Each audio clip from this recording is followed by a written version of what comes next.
اے ماہ رمضان آہستہ چل، کچھ یوں بھی چل کہ قرض ادا کر سکے، کچھ یوں بھی چل کہ اللہ تجھ کو راضی کر سکے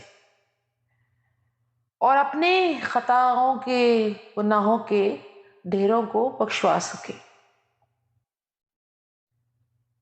کچھ یوں بھی تو ہو کہ خوابوں کے اندر لکھے گئے چیزوں کو ہم، تعبیروں کو پانے میں مشغول ہو سکیں اور اپنے ہی گھر کے باغیچوں میں خوشیوں کے دیپ جلا سکیں۔ کچھ رکت ہو توبہ کی اور کچھ رکت ہو رب کو منانے کی۔ سودا بھی تو ہم نے جنت کا کرنا ہے اور جہنم سے ہم نے خود کو بچانا ہے۔